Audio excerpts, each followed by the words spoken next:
Hello family, જય દ્વારકાધીશ, જય શ્રી કૃષ્ણ અને રામ રામ બધાઈને. કેમ છો મિત્રો? મજામાં જશો તો ફરી સ્વાગત છે તમારું આજના આપણા નવા બ્લોગમાં. અને આજે છે ને ભાઈ, આપણે કાલના બ્લોગમાં નહોતા કહેતા દવા છાંટવાની છે, તો આ બધું અડધી જાજી દવા છાંટી લીધી. આપણામાં આપણે આખાઈમાં છે ને 2-4 પંપ બાકી રહ્યા છે, બાકી દવા છટાઈ ગઈ છે બધી, સમજ્યા. અને જો આ દવાનું મિશ્રણ આ થયું ભાઈ, આજ વખતે છે ને ઘોરવું કરી નાખ્યું. ત્યાં પાવડર હતો ને, કીધું ઘોરવું કરી નાખીને તો હેલું પડે. હવે 2-3 પંપ આમાં થાય એટલે 2-3 અહીંયા છટાઈ જાય.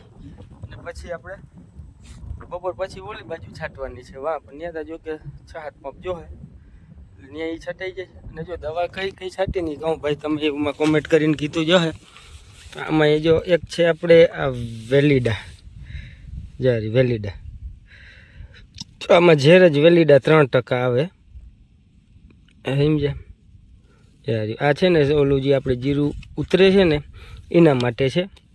અને એક છે પંચરત્ન, જારી પંચરત્ન, પંચરત્ન અમૃત.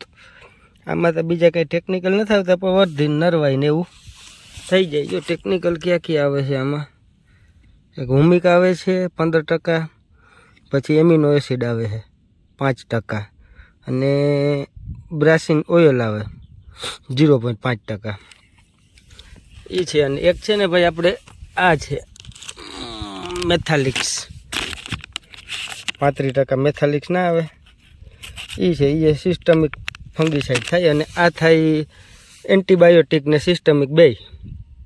એન્ટીબાયોટિક રીતે લાગે અને સિસ્ટમિક એ લાગે, એવા છે ભાઈ. ફંગીસાઇડ જ છે, કેમ કે આપણે જીરું ઉતરે એનું જ મારવાનું છે, બીજું તો કાંઈ એમાં છે નહીં. જીવાત કે ઈર કે એવું કાંઈ એમાં છે નહીં.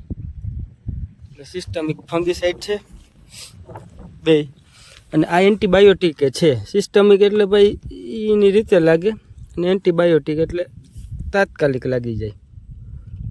અને આ વર્ધીનું ટૂંકમાં આ એક ઓર્ગોનિક ઓલી પ્રોડક્ટ છે. આ પંચામૃત છે ને ઓર્ગોનિક પ્રોડક્ટ છે. આ બધું કારું ભમ અંદરથી નીકળે. અને આ છે ને ભાઈ ઓલું શરબત ના પીજો, ખોલીને તમને બતાવું. કન્ટિન્યુ રહ્યો. આપણે ઓલું શરબત ના હોય લીલું, જો આ છે ને લીલું એવું પ્રવાહી આવે શરબત જેવું. અને આ આવે બ્લેક, અને આ આવે ગુલાબી. એટલે બધી કલરનું ભેરું થાય ને આવું બધું કંઈક થાય. જો અને હલાવીને તો થાય ને, ઓલો પાવડર હોય ને એ તરે ઓલો થઈ જાય, જરાક જામવા દૂન કરે ગયો. બહુ તો ના જામે જો કે, પણ થોડોક જામી જાય પાવડર, એટલે એવું છે. તો હાલો ભાઈ, હવે આપણે થોડીક દવા છાંટી દઈએ. 4-5 પંપ બાકી છે એ છટાઈ જાય તો બપોરે થઈ જાય. ને પછી આપણે ઓલી બાજુ દવા છાંટવાની છે, એટલે ઓલી બાજુ જાવ, બરાબર. તમે કન્ટિન્યુ બની રહ્યો. 2 પંપ રેડી છે, સેટઅપ બધું આખું. તો 4-5 પંપ છે બાકી, છાંટી દઈ પછી મળીએ પાછા.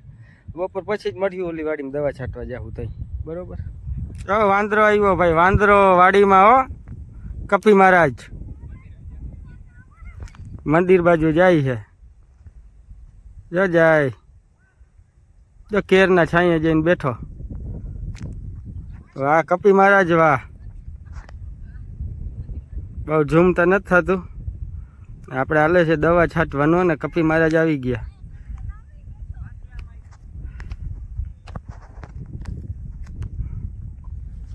આપણે આ બાજુ દવા છાંટવા આવી ગયા ને, એક પંપ છાંટ્યો છે ને હજી હવે 4-4 પંપ આવીએ પાકમાં. ને એના જીરું જેવું ભાઈ, તમે આખી રોનક જ અલગ છો ભાઈ. હાવ વર્ધીને તમે જોવો છે ને. આ બાજુ સેજ ઉતરવાનો ભાગે છે, જીરું જેવું તમે બધા ક્યારે રેડી જ છે. પણ જો વચ્ચે આપણે લીમડાની હોતલાઈમાં જોઈને ધોરીઓ ટપીને તો જો આ વચલું પાડીને જરાક પાખું દેખાય, એટલું જો ઘાટું છે ને, વચલું પાખું દેખાય. ઈર ઘા કરી ગઈ હતી ભાઈ, પાછું કોરી ગયું હે અને નામી થઈ આવ્યું. પણ વચ્ચે થોડીક ઈર ઘા કરી ગઈ હતી એટલે એ થોડુંક નબળું રહી ગયું. કયો નબળું એટલે ઈર કાપી ગઈ હતી. હવે પાછું કોરે છે, અમુક છોટા કોરે, બધા તો ના કોરે. થર્ડમાં જ કાપી નહીં કહી તો કોરે નહીં, એટલે અમુક છોટા કોરે. બાકી તો આ બધું કમ્પ્લીટ છે. જો હાવ લીલ મારી ગયું, અને અહીંયા છે ને ભાઈ જો આ આમળું સેજ આ પાખું દેખાય પણ આ તમને ખબર હોય તો આપણે ઓલું છેલ આવી હતી ને જો લીમડા આગળથી પાંહરી આમને એ છેલને લીધે અહીંયા સુધી સેજ પાખું દેખાય નહીં. બાકી જો આ બધું કમ્પ્લીટ છે ને. પછી આમાં એક ફોન આવે છે એટલે જે કન્ટિન્યુ બન્યા રહ્યો ફોન ઉપાડીને વાત કરી લો. હાલો ભાઈ ફોનમાં વાત થઈ ગઈ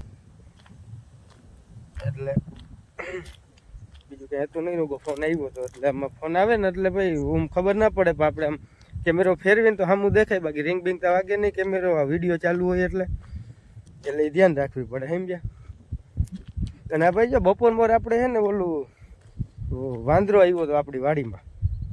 કપી મહારાજ આવી ગયા હતા વાડીમાં સમજ્યા. પણ એની ક્લિપે છે ને આમાં મોકલે છે પણ ટૂંકમાં આવ્યો હતો બપોર પહેલાં છેલ્લો પંપ મારે બાકી હતો ને તો હું છાંટતો હતો ને ટૂંકમાં 11:30 નહીં પણ 12 વાગી ગયા 12 ત્યાં આવ્યો હતો વાંદરો. એમને ઢકેથી ચડ્યો જરાક વાર વાડીમાં બેઠો વળી થોડોક આગળ જઈને પાછો વળી બેઠો. આમાં ક્લિપે ઉતારેલ છે ને તમે પહેલાં જોઈ લીધી હા ઉતારેલ છે એમ. પણ એ પછી હું ઝૂમ કરીને લઈ જો બરોબર ક્લિયર ના આવ્યું છોટો વયો ગયો હતો એટલે વાંદરો આવ્યો હતો ને ભાઈ અહીંના જીરું આખા અલગ જ છે ભાઈ. આમનામ રહી ગયા ને તો આખી પછી જો ભાઈ આ વટલું પાર્યું છે ને એમાં આ બધા કિયારા રેડી જ છે જો આર્યા. પણ જો અહીંથી ટૂંકમાં ઉનીકોરા 5 કિયારા છે ભેરના 2 નહીં ખાલી 5 કિયારામાં જ થોડું કાપલ ને છે એવું હોય સમજ્યા. ચાલો ભાઈ હવે આપણે જરાક દવા છાંટી લઈએ. એક પંપ છાંટ્યો છે અને વાગી ગયા 4 સવા 4 એટલે સાંજ પડે તો અમે દવા તો છટાઈ જ જાય તો વેલેરી છટાઈ દઈએ નહીં. મને આજ બહુ પવન નથી. પવન હોય તો તમે મોડી છાંટવી પડે. પવન છે પણ બહુ નથી એટલે વાંધો નહીં આવે. સારું ભાઈ કન્ટિન્યુ બન્યા રહ્યો આપણે જરાક દવાને એક 2 પંપ છાંટી દઈએ. સારું ભાઈ જો દવા છાંટવાનું ચાલુ છે જો તમને દેખાતું હોય તો છે ને આગળ આ બીજો પંપ હોય જાય. બાકી છે ને ભાઈ પંપ ખંભે હોય ને ઘરનો વિડીયો ઉતારવાનો અઘરો લાગે કેમ કે હાથ આપણો બહુ ઊંચો થાય નહીં.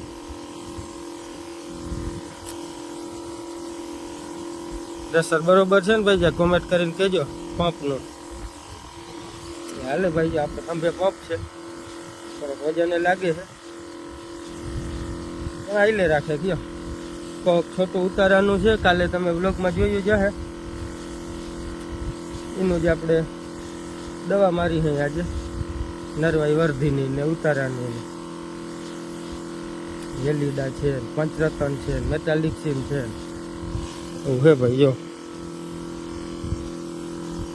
બાકી જીરું આમ જોઈને તો જ દેખાય બાકી આમ રાખીને જોઈને એટલે બહુ દેખાય નહીં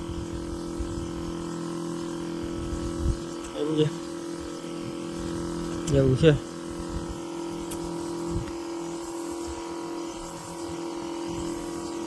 હાલે ભાઈ પંપ ઢળે રાટ્યો મારે વાહે. સારું મિત્રો કન્ટિન્યુ બન્યા રહ્યો. પંપ છે ને બધો હાથ ઊંચો રાખવો અઘરો લાગે છે. આપણે એકાદ દવા પંપ મારીને પછી પાછા મળીએ બરોબર. દવા છાંટીને જ મળ્યું હવે તો જો કે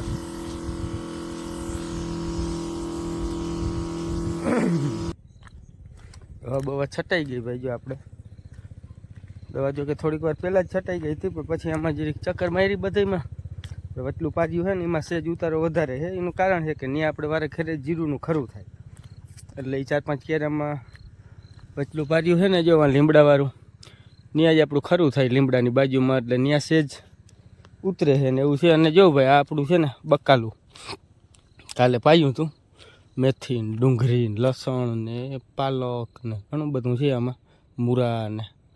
અને આ જો આ માથે ડિઝાઇન બનાવી છે નકર આ ડિઝાઇન લગભગ છે ને ભાઈ 4-5 વાર તૂટી પડી. ગમે એ કંઈક અંદર ઘૂસી જાય શિયાળું કે કૂતરું કે ડુકેડા ને અમારે અહીંયાનું બધું થોડોક રંજાર રહીએ અંદર ઘૂસી જાય ને એટલે બહાર જ નીકળે એટલે તોડી નાખે ભાઈ. હાવ હેઠા ભેર છે ને એટલે વધારે થોડીક તકલીફ પડે નકર એટલી તકલીફ ના પડે કયો એટલે એવું છે.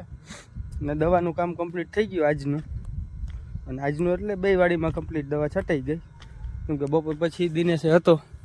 બપોર પહેલાં હું હતો બપોર પછી દિનેશ હતો.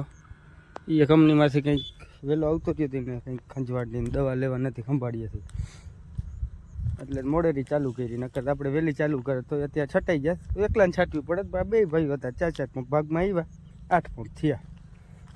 જો અહીં 7 જ પણ ઓલું દ્રાવણ 8 પંપનું બનાવેલું હતું તે પંપ છેલ્લે ઉડાડી દીધો આમાં 5 વીઘામાં એવું હતું. અને જો ભાઈ વચલું પારિયા કોરા હવે જાઉં કે તમે કાલ જાઉં આપણે હવે ને કાલ જાઉં હવે એમડું અત્યારે જવું નથી વ્લોગ રોગે લાંબો થઈ જાય બરાબર. તો સારું મિત્રો આજનો વ્લોગ આપણે અહીંયા પૂરો કરીએ બરાબર. અને અહીંયા સુધી જોયો હોય અને ગમ્યો જ હોય ને ગમ્યો હોય તો નહીં તમને ગમ્યો જ હોય તો લાઈક કરો ને શેર કરો અને નવા હોય મિત્રો સબસ્ક્રાઈબ કરી દો. મળીએ આવતા એક નવા બ્લોગમાં ત્યાં સુધી બધા દાયરાને રામ રામ.